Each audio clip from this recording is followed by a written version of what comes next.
In this video, we're gonna be walking through how much money you should have saved by every decade. So whether you're in your 20s, 30s, 40s, or even nearing retirement, we'll have those numbers for you, as well as the major goals for every decade. I will also share with you the median and average net worth for someone your age based on the data that we have from Fidelity, Empower, and the Federal Reserve. There will also be timestamps and chapter markers, so if you just want to skip around to the decade that applies to you the most, you can do so. All right, so let's get started with the decade of the 20s. So in your 20s, you're likely graduating school. You still have a lot of student debt, and therefore your savings as well as your median net worth aren't going to be at its highest point in your life. In fact, it'll probably be the lowest it will ever be, and a lot of people in their 20s will have a negative net worth as they try to climb out of the student debt balance that they might have. The median net worth of someone in their 20s is $6,980. So remember guys, the median value in this case is going to be the exact middle point of all the net worths for this age decade range. So if you took all of them and you arranged them in order, this would be the middle value. There's going to be some outliers at either end. So there's going to be some people that have a ton of money in the age of their 20s and some that have a huge negative net worth. But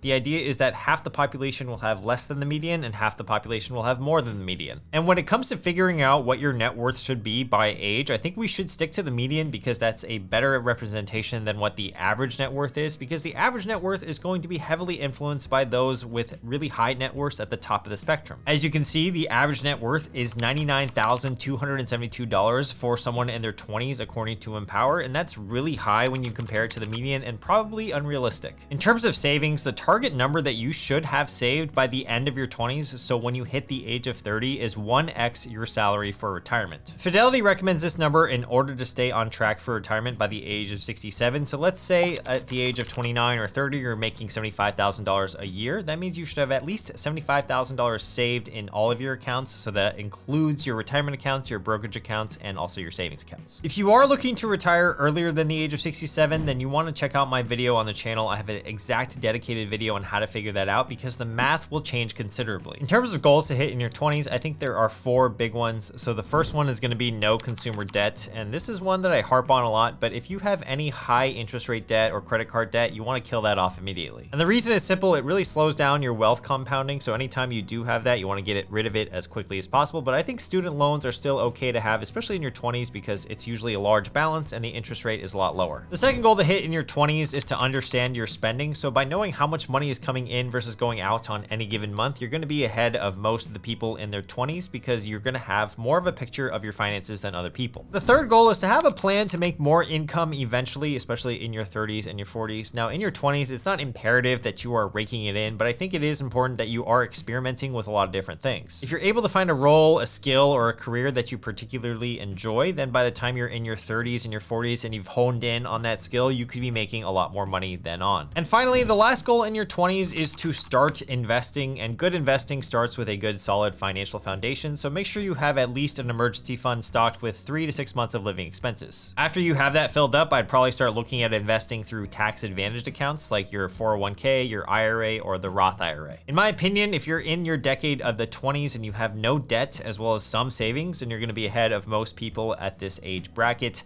Now, if you do have a median net worth higher than $6,980, then you're going to be doing much better than at least half the population. That brings me to the decade of the 30s. Now, in your 30s, you're likely hitting your stride when it comes to your career. You might be starting a family, you might be getting married soon, and therefore you have a lot of big expenses coming up, such as paying for that said wedding, buying a house, or even, buying your favorite Charizard card that's a PSA 10 and costs over 250 grand. All kidding aside though, the median net worth of someone in their 30s is $34,691. And if you watched my old video from 2021 on this exact topic, you'll know that that's a lot higher than the 2021 video. And that's because the median net worth has really increased in the last few years. So according to the Federal Reserve Survey of Consumer Finances, quote, between 2019 and 2022, real median net worth surged 37% and real mean net worth increased 23%. Indeed, the 2019 to 2022 growth in median net worth was the largest 3-year increase over the history of the modern SCF, more than double the next largest one on record. Now, a huge reason why net worth has really skyrocketed the past few years is due to asset prices. So from 2019 to 2022, as you may or may not know, the stock market has been absolutely ripping,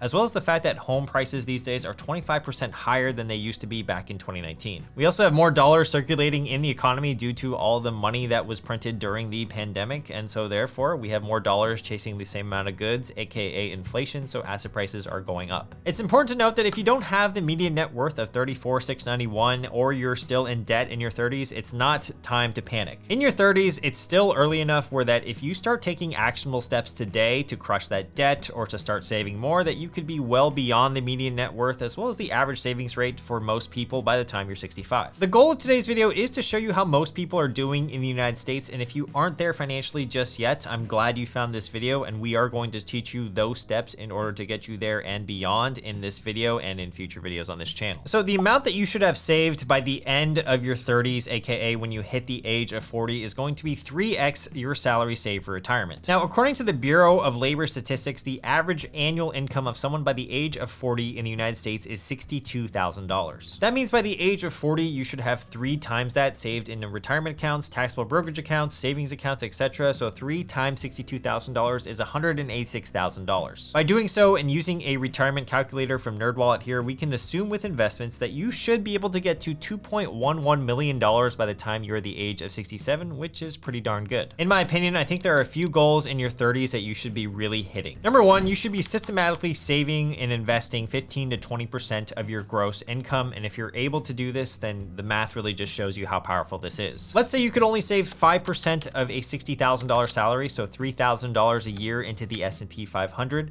Even at $3,000 a year, if you get the average returns of the S&P 500 at 8%, by the time you're age 65, you're still gonna end up with a balance of over $600,000. Now, here's a spoiler, but the median net worth of someone in their 60s is $454,000 in America. So literally, if you start at the age of 30 and you invest $250 a month into the market, which is $3,000 a year, you could be well over the median net worth by the time you're in your 60s. Goal number 2 in your 30s is to be completely out of debt, excluding your mortgage, of course, by the time you're age 40. The idea here is that in your 30s, these are your prime earning years, so you really want to start ramping up that net worth. And the way that you do that is you keep your lifestyle the exact same while your income goes up, and therefore you're going to have more money every single paycheck to invest and also pay off debt. The last thing you want in your 30s is to have so many existing credit card payments or buy now, pay later payments or any high interest rate payments that are slowing down your wealth building. Goal number 3 in your 30s, since you're going to be making more money, you probably have more obligations as well, but you want to avoid spending too much money via lifestyle inflation. One of the most famous quotes in the book Millionaire Next Door is the following. So quote, "Great offense and poor defense translate into the underaccumulation of wealth. And the foundation stone of wealth accumulation is defense. And this defense should be anchored by budgeting and planning." So what he's saying here is that even if you have a strong offense, aka you're making a lot of money, if you have a poor defense, you are going to be an underaccumulator of wealth. So defense in this case means spending reasonably. And so if you have that good defense set up, then you're going to be just fine. Goal number 4 in your 30s is to test your reaction time to see how fast you can subscribe to this channel. So I just did it myself and it took me less than 0.1 seconds. Okay, now that you've done that, let's talk about the age of the 40s. So the average net worth of someone in their 40s, now this is average again, is starting to get pretty crazy. It's $713,796. Now this makes sense to me because in your 40s, you're gonna have those people that are really making a crap ton of money, especially at the higher end of the spectrum. So they are really skewing this average all the way up. But we should still be focused on the median net worth at this age. And the median net worth of someone in their 40s is $126,881. That's a much more realistic number to wrap our heads around. And I think if you are in your 20s or your 30s right now, you should be able to blow way past this median net worth number, especially if you start right now. For example, if you start investing $5,000 per year at the age of 25, by the time you are age 40, so you're not even in the 40s just yet, you are just age 40,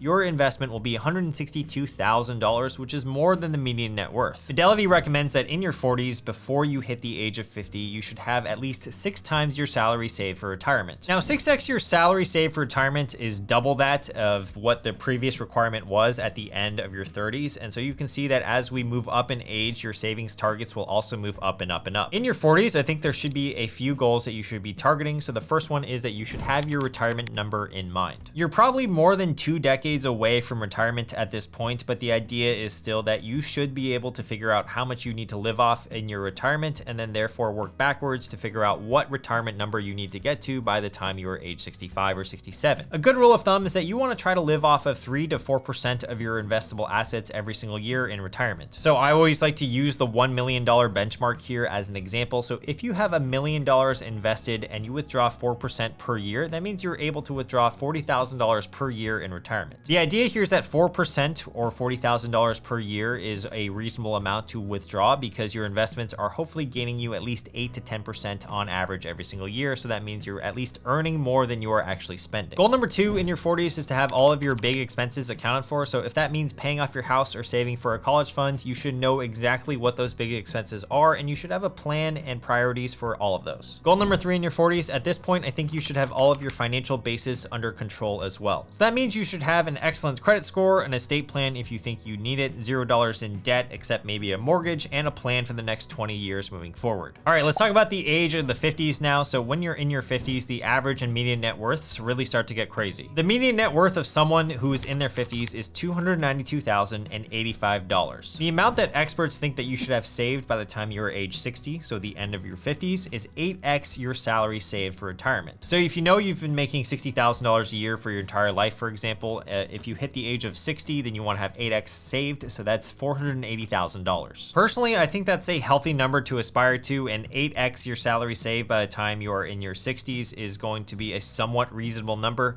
Now, 17% of you guys watching are between the age of 45 and 65, so if that is or that happens to be you, please let me know down in the comments how much you have saved and if you think this is reasonable. I think there are 3 big goals here to accomplish in your 50s. So number 1, if you have a mortgage, it's likely that your 30-year mortgage is coming up soon, especially if you got your house in your late 20s or early 30s. So I would prioritize paying off that debt and living a life debt-free. Number 2, you can diversify your investments even further. So perhaps that's picking up some real estate, investing in some businesses, or just shifting your portfolio, your retirement portfolio, towards more conservative assets rather than riskier assets. And number 3, you should know how much you want to spend in retirement every single year. It's likely that your kids are going to be out of the house soon. So if they are out of the house, then you have a better sense of how much you are spending on a monthly and yearly basis. There is an 80% rule by Fidelity that can be a good guideline for how much you want to be spending in retirement. It states that whatever you're making on an annual basis, plan to spend around 80% of that in retirement every single year. So if your salary is $100,000 per year, you want to plan to spend around $80,000 every year in retirement. And here's a great table from Fidelity that has good suggestions on what rule you should be sticking to based on your income range. For most people though, we want to stick between the range of 55 to 80%. Now, obviously this is a little bit lifestyle dependent, but still it's a good guideline to look at. All right, guys, we've made it to the final frontier, the age of your 60s. The median net worth of someone in their 60s is $454,489. And by the time you're 67 or the retirement age, you should aim to have at least 10x your salary saved for retirement. The average income of somebody in America at the age of 60 is roughly $63,500. So that means if you want 10x that salary saved by the time you're 67, you should have at least $635,000 saved up. Now, if you're going for the $1 million at retirement or even more, then you're gonna at least need minimum 15 times the national average salary. And if you want 2 million, that's gonna be 30 times. I think the main goals at age 60 are the following. So number 1, it's very similar to the number 1 goal of the decade of the 50s, and that's to have your house paid off. This should be self-explanatory, but I feel like if you are in your 60s and you still have a mortgage, that's not maybe the best financial place to be at. You should really be focusing on retirement and looking ahead instead. Goal number 2, if you have dependents that rely on you, then the assets should be accounted for, and you should probably have an estate plan. The major components of an estate plan are the living will as well as the healthcare power of attorney. At minimum, you want to have these documents so that you can state your preferences in case something were to happen to you. Another benefit of an estate plan is that it allows you to designate a legal guardian for any minor children you might have, ensuring that they're going to be cared for by someone that you trust. Goal number 3 is that you have your retirement teed up. There's no more guessing in how much more money you're going to need for retirement. You know exactly how much you need, how close you are to getting there, and you have a really solid understanding of your own financials. All right, guys, and that concludes the age of the 60s. Let me know how much you have saved in the comments as well as your age down below. If you are curious about what net worth puts you in the upper, middle, or lower classes, I will leave up my video on that exact topic right here. So I will see you guys either in that video or a future video on this channel. And thank you for being here. Make sure to subscribe. All right, peace.